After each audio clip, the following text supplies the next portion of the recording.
Hello again, everybody, and welcome back to Introduction to Business 30. Again, this is the Achieving World-Class Operations Management module. And today what we're going to be looking at is Lesson 4, which deals with the topic of inventory management. This is one of the more important topics that's involved in operations management. It's an area of vital concern to a lot of organizations in terms of the amount of inventory they have and what they can do to make best use of the inventory that they're currently holding.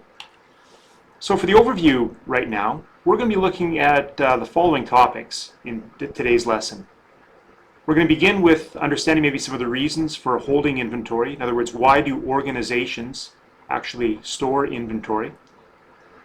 We're going to look at inventory categorization. We are going to explore classifying inventory systems. And we're going to conclude our lesson with looking at a brief discussion of order quantities and reorder points. Both of those topics at the bottom are very mathematical. There's a lot of calculations and computations which go into determining order quantities and reorder points. We're going to simply give a brief overview of how those order quantities and reorder points are used in practice, but we won't be going into any of the math detail. Well, what is inventory? Well, the textbook definition of inventory is that it's an item you store to satisfy a future need. So you can think in your home right now, in your refrigerator, maybe there's a jar of jam, maybe there's a bottle of ketchup, maybe there's a bag of apples. Those are items that are basically inventory in your refrigerator. They are there to satisfy a future need for a meal or for a quick snack.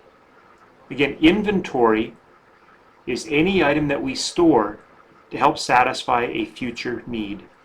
If you look at the photo on the right-hand side, it's a photo of a large warehouse in which an individual is carrying boxes, and if you notice on the pallets and the racks on each side of that individual, there are a lot of items that are in shrink wrap or simply sitting out that are basically represent inventory, items that are stored to satisfy future needs. As I said at the outset, inventory and inventory management is an area of vital concern to all types of organizations. If you look in annual reports, and you can get these annual reports, they're publicly available on the organization's websites, but there's a lot of money invested in inventory for a variety of different organizations. What I did was I went through some recent annual reports for 3 different organizations, and here were the inventory levels reported in those various annual reports. Ford, over $11.5 billion of inventory in their overall organization. Nortel, almost $2 billion. In the Saskatoon Health region, just under $5.5 million. There is a lot of inventory stored in organizations throughout the world. Again, you can get these by Googling those particular organizations and Googling for their annual report, and you can find out the amounts of inventory that are held in these various organizations. There's a lot of resources invested in inventory management throughout the world. So you would ask yourself, well, why do companies hold inventory? Why does Ford have over $11.5 billion in inventory as reported in a recent annual report? You may want to pause the PowerPoint slide for a minute or two to see if you can come up with any reasons as to why companies hold inventory. On the next slide, I'm going to go through some reasons why I think companies might hold inventory. One possible reason is to insulate themselves from drastic changes in supply and demand. In other words, if the supply of a product was to be cut short, maybe because there were no trucks to deliver the product, or something happened with the supply of the product, maybe you're getting fruit from California and there was a storm which destroyed a lot of the fruit crop. It might be wise for an organization in Canada to hold inventory of that product in case the supply was limited. If the supply is limited, then the organization can still sell what they have because they were carrying inventory. The carrying of the inventory enabled the organization to absorb or be insulated from that drastic change in supply. It can also work in the other way. Inventory and the holding of inventory can insulate the organization from a drastic change in demand. If demand were to really increase and the organization had some inventory, then they could sell that inventory to the onrush of customers. If they didn't have that inventory, then they wouldn't be able to make the sale because they wouldn't be able to absorb that, that increase in demand. Actually, to give you an example from me from a couple days ago in terms of how organizations can use inventory to insulate themselves from a drastic change in supply, there's a cereal that I really love at Costco. It's a granola cereal, and I was there the other night going through the Costco grocery store. Noticed that there's a sign by the granola cereal that the product was no longer going to be carried. I don't know if there's a problem maybe with the supplier or if the product is simply being phased out. But I love this product so much I bought 2 extra boxes. I bought the boxes because it's my inventory. I know there eventually will be a change in supply.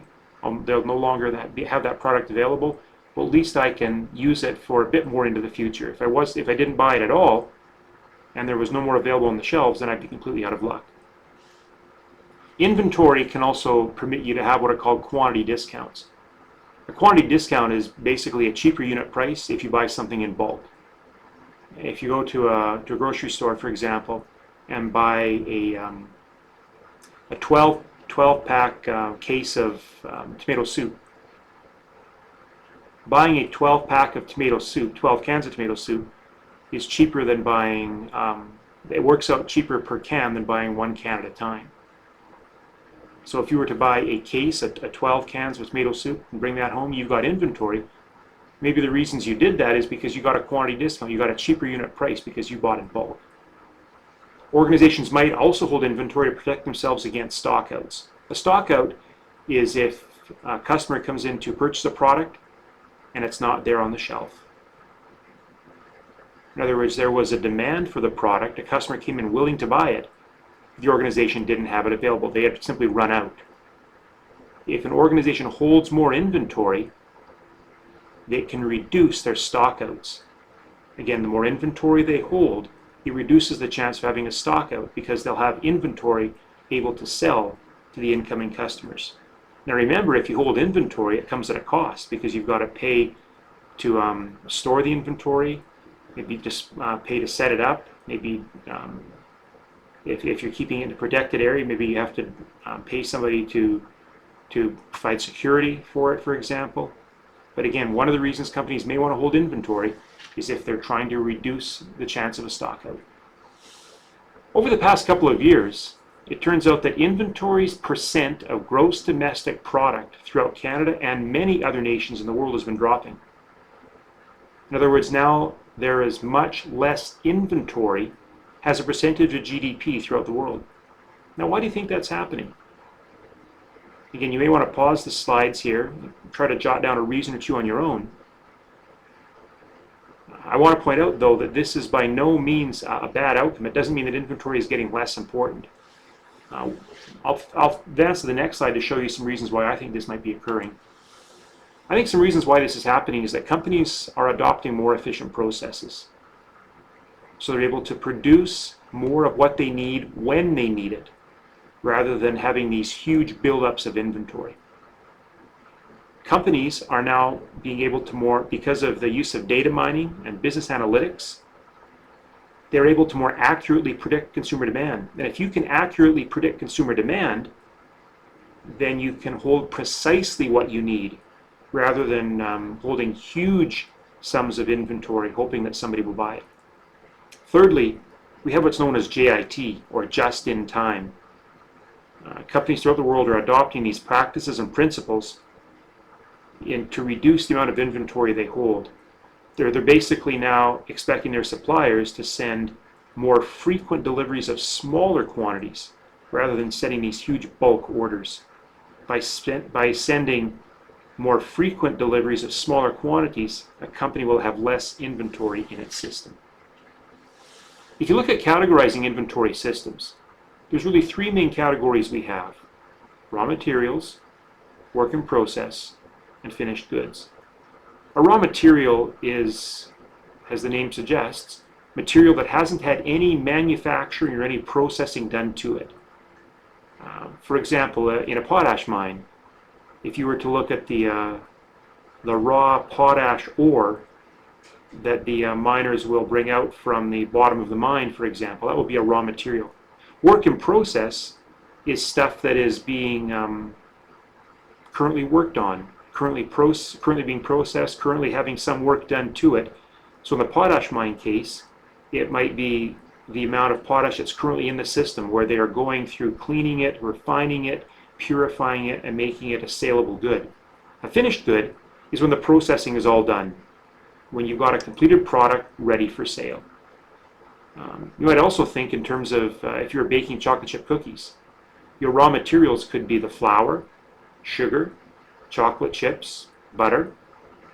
The work in process may be your batter, or it could be the cookies that are currently baking in the oven, and the finished goods would represent the cookies when they come out of the oven. Again, raw materials, work in process, and finished goods. If you look at classifying inventory systems, there's two ways of trying to classify them. We can talk about what are known as multiple echelon systems or single echelon systems. In a multiple echelon system, we call it a supply chain. A supply chain is basically a sequence of organizations that's involved in the production, manufacture, and distribution of products. Again, think of a factory, a supplier, a wholesaler, a retail store, a distributor. We have all these different organizations involved that are involved in producing the goods, distributing them, to eventually sell them to the consumer. That's a multiple echelon system where you have a lot of different levels and a lot of coordination involved between those levels to deliver a final good to the end customer. You also could have what's known as a single echelon system. Now, go back earlier. Multiple echelon system is when you had a huge sequence of organizations, a lot of them, a variety of them, involved in producing and distributing products. In a single echelon system, the supplier sells directly to the consumer or customer. There are no intermediaries. There are no middle people. Can you think of any examples of real systems in which suppliers sell something directly to a customer with no intermediary, no middle people? You might want to pause the PowerPoint slide for a few minutes to see if you can think of any examples. But on the next slide, I'm going to give you two. Here are two that I can come up with. A farmer's market and a U-pick berry farm. In a farmer's market, an individual consumer buys directly from the farmer, he or she that grew the fruits and vegetables. So you're not buying them through going through a supplier or through a store, for example. You're buying them directly from a supplier. Again, that's a single echelon system. In a U-pick berry farm, the consumer picks his or her own berries. So the supplier, which is the owner of the berry farm, basically has the consumer come in, and the consumer can pick a pail or whatever they want of the berries directly from the supplier's fields. Inventory management helps us to answer two important questions. Number one, how much product should you order? And number two, when should those orders be placed? These are the vital and important questions that are answered as part of inventory management. We use a lot of quantitative analysis to determine the answers to those questions. I'm not going to go into detail on the mathematical stuff, but I'm simply going to give you a brief overview of what we mean in terms of determining how much to order and when to place those orders. If you look at determining how much to order, we have what's known as the EOQ, or Economic Order Quantity Model. This is a mathematical model that helps you to determine the best order quantity. It balances or trades off the cost of ordering inventory versus the cost of holding or carrying the inventory. And it's a model that's used quite a bit in practice in operations management to help companies determine how much stuff they should order. For when to place the orders, we look at what's called a reorder point. A reorder point, essentially, represents the inventory level at which you should place your next order. So it helps you to know when you should actually go ahead and place your next order from the supplier. Reorder points consider your demand as well as the lead time. The lead time is the time it takes from when a company places an order until they receive it. When I was in high school in our small town in Saskatchewan, I worked for 2 summers at our local drugstore. And in that drugstore, the owner, he would place his orders on a Tuesday with a supplier in Prince Albert or Saskatoon, and the order would arrive on Friday. He had a 3-day lead time. He placed his orders with the big supplier on Tuesday, and the truck would arrive on Friday with the goods that the owner of the drugstore had ordered. To give you an example, suppose a company determines that their EOQ is 250 units. That EOQ is how much stuff the company is going to order at one time. Suppose further that the reorder point is 30 units. What this means is that when the company's inventory level drops to 30 units, which is the reorder point, that's their signal or trigger to place their next order of 250 units, which is the EOQ. Again, the reorder point represents a trigger, a period of time, a point in time at which the company then would place its next order. So that's how reorder points and EOQ are used in practice. We didn't go into the mathematical detail. That's a brief overview of how they're actually used to determine key decision making. Thank you for your time in this lesson 4. We'll be talking to you later in lesson 5. Have a good day.